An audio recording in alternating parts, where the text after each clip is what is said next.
So think about the cities that are actually communicating, not just Tokyo or London or Sao Paulo or Paris, but emerging economies. Indonesia is a sleeping giant, is the world's best kept secret, is having something happening here which is truly revolutionary. But with all of this communication, we're easily forgotten. So many messages, 24 hours a day, beamed through your mobile devices. How many do you remember? How many advertising messages do you choose to ignore? How many opportunities are there for businesses wanting to entertain and delight you, and yet you're not interested? And yet, even though these things are instantly forgettable, they exist forever. If you say something bad about somebody, if you say something naughty, if you had a photograph taken that you didn't want, it's there forever. Think about the younger generation now, teenagers, their first love, and then they want to get married 20 years later, right? To love number, I don't know, 13 or something. Unlucky for them. Now,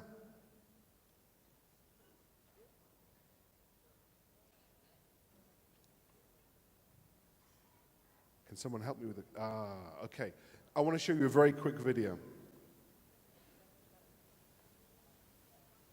Lab group 6, can you guys please stick around for a second? Dalam mantu Malaysia? Oh, Shaq.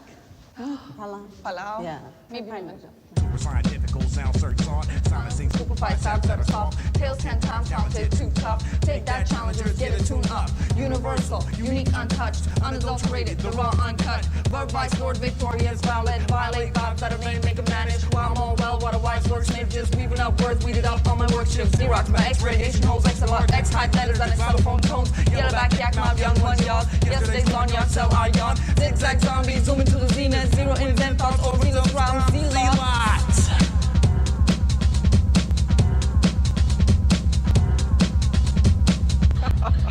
good. Right. I started working in advertising in the 90s. Everything in that video did not exist. There was no YouTube. YouTube is about 10 years old. There were no people with headscarves in adverts. They didn't exist as far as the rest of the world was concerned, let alone for an American brand like YouTube. It's not an advert, but it is an advert. This is a piece of content which exists on the internet. Advertising used to exist on billboards, on televisions, but this is existing wherever you want it to be, on mobile devices. You've got people from different countries, different cultures, different genders, and different religions rapping, karaoke style, through their mobile device, through songs that they have downloaded, and they are sharing them. And this changes the meaning behind the song. This is the world that we're living in. When we think about the ABCDs, things are being disrupted day in, day out. People are plugged in and zoned out and using new methods of communication to create their identities. But even more crazy than that is reality just got really real. I remember being at Kellogg a couple of years ago when Rob invited me, and I said to an American audience, the fact that the United States of America got rid of Saddam Hussein and elected Barack Obama with the middle name Hussein is insane. I thought it couldn't get any crazier until, well, quite recently, right? Things got really real. Reality television gave somebody the platform to make reality hyper-reality. Who'd have thought? Who'd have thought when they were watching The Simpsons over 10 years ago, when they were cracking a joke about Donald Trump being president, that it would actually happen? This is the real power of content. We are creating dreams within dreams that are becoming reality. But there is a balance. There are two other pictures here of robots. Now, Pepper. Pepper is cute, right? What about this robot? Scary? This is the uncanny valley. The idea that even though we're embracing technology, there's something kind of scary about looking into the hollow eyes of a robot which looks too much like we do, right? There is a tipping point. The idea that you can think that it's all about technology and that humans are going to completely embrace technology and overlook all of the other things won't happen. But why do we find these little white robots so cute? Make sense of that. So there is an emotional component within all of this, an emotional component which is linked to fantasy, storytelling, dreams, childish dreams. And those childish dreams are becoming more and more powerful in this virtual reality and driving more and more serious decisions.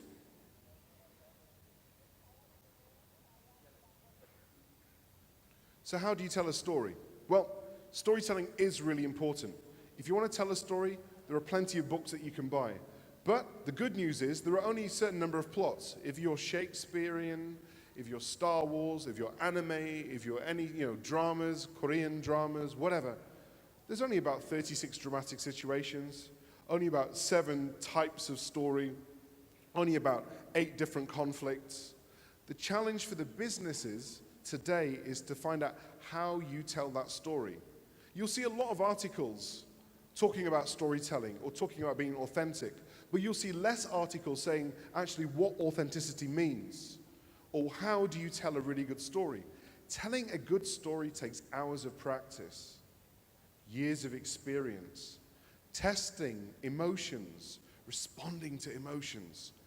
So one of the key take-homes I'd like you to think about is, how do you tell stories? And how could you tell those stories better? And how do they fit within a conventional framework? Because the old stories are still the best stories. Boy meets girl. Guy gets good after being bad. These are the stories that people want to hear, not we are the world's #1 according to X number of sales. Why did you start the company in the first place? How do you disseminate that information? How do you get people to connect? Well, you have to, and the way to do it is through branding. The B for branding. Branding, because this is the thing that joins all of these elements together. Your ability to claim and to collaborate and to communicate with all stakeholder groups and to fuse it into one defined, verbal word. You Google now, right? It's not just a brand. It's a part of your language. So brands are meaning creators, language shapers, and playmakers. But what do I mean by play?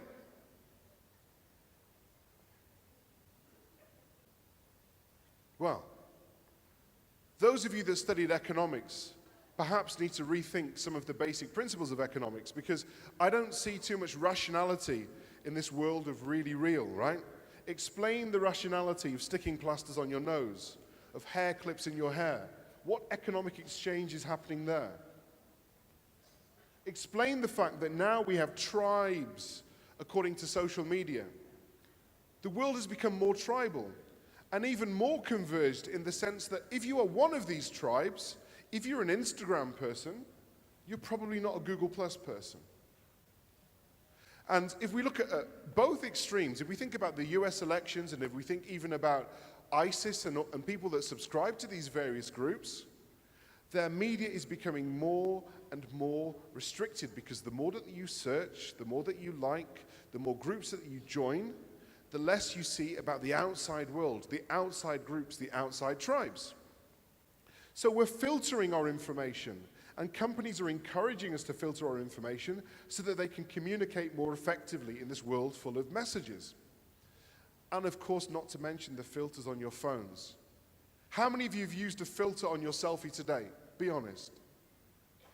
Come on, raise your hands. I don't believe you. An audience full of filter users, right? So we're filtering information, we're filtering our identities, and we're in a world now where everybody is a celebrity and every street is a catwalk. Who doesn't feel like a celebrity? Exactly. So if every street is a catwalk and everybody is a celebrity and everybody is a brand and it's now about personal branding, what has to give? Privacy. Privacy comes at a cost. Privacy is at a premium. Because we still want privacy on our terms. This is an example. This is a brand that I'm working with. This is an anti-paparazzi scarf. So as we can see here, without flash, with flash. Most recently, Cameron Diaz was seen in LA with the scarf, and actually what she did with it is she put it on her when she was on the plane so no one could take a picture of her when she was asleep. Because privacy has to be on our terms. Just because somebody is a celebrity doesn't mean that they want to be photographed all of the time, right? Now, if privacy is on our terms, but everybody is a celebrity, mannequin challenge. Joking. Brands have to take a stand. The bigger development in all of this is that companies have to have a position, especially with some recent research that I've done with Stylus on Generation Z. Generation Z will not use a brand if it doesn't resonate with them. In fact, they will create their own company. And here are two examples. Lego. Lego were campaigned to remove their advertising from tabloid newspapers that were promoting stories of Islamophobia, of fear of immigration, of race hate, getting people basically in the state of wanting to engage in Brexit, right? Lego listened. When their advertising was spent, they tweeted the fact that they were no longer going to advertise in these newspapers because of the stories that they were running. Because the argument was that their advertising was helping to pay for hate.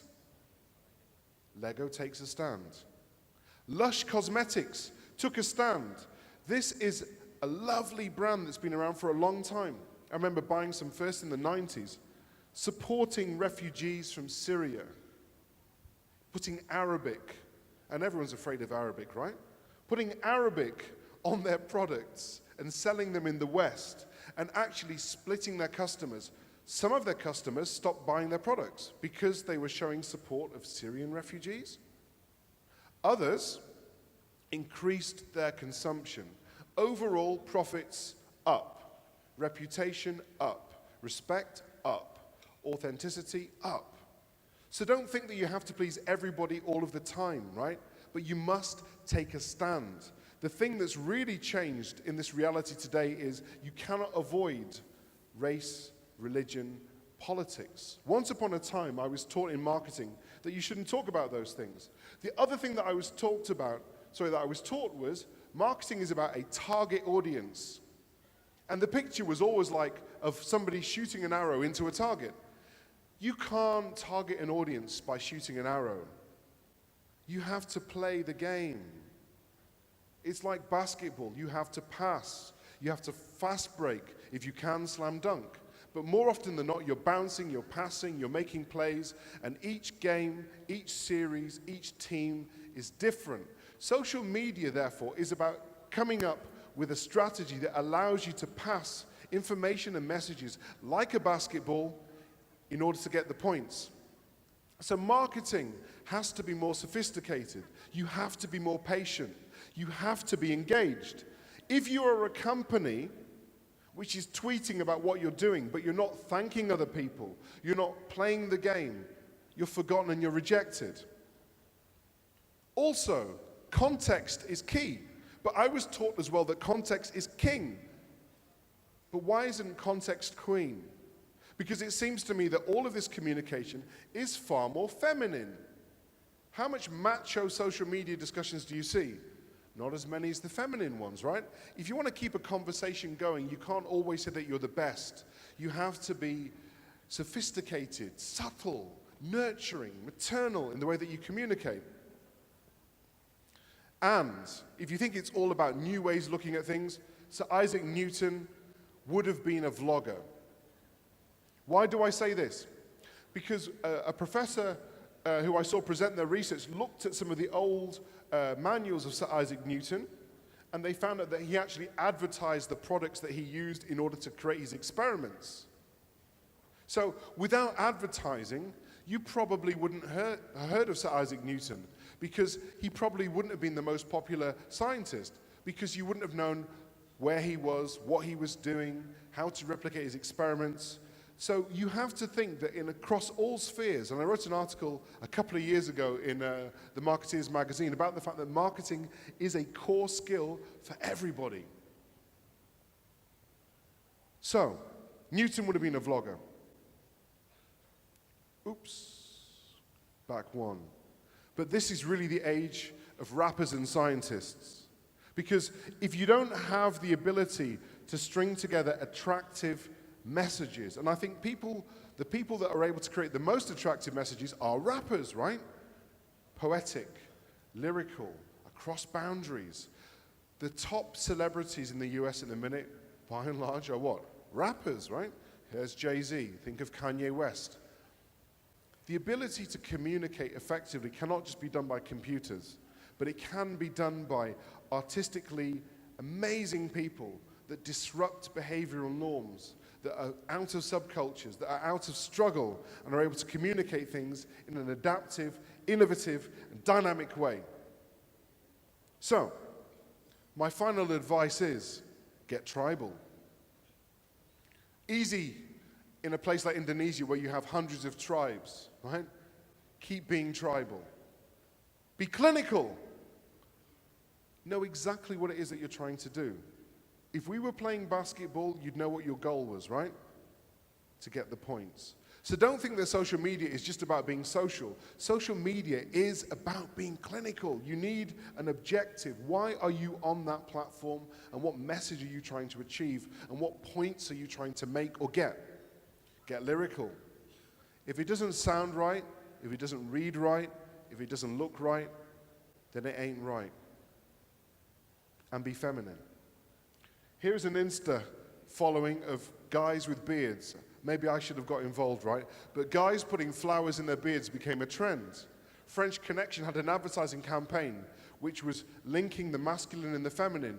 What's more masculine than a beard, and what's more feminine than a headset with cute bunny ears? So, disrupt those communities, challenge behavioral norms, and most importantly, keep in touch and get in touch.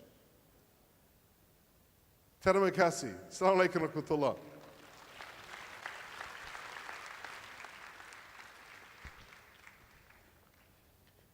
Thank you so much, John. As we heard from John just now, in the era of digital economy, a customer feels as if they're celebrities, so they have not only aspiration, but also dream, fantasies. And therefore, for brands to be able to connect with them, we have to create stories, create meaning, and play the game. And I like especially the last slide from John that recommend us to be tribal, clinical, lyrical, as well as feminine.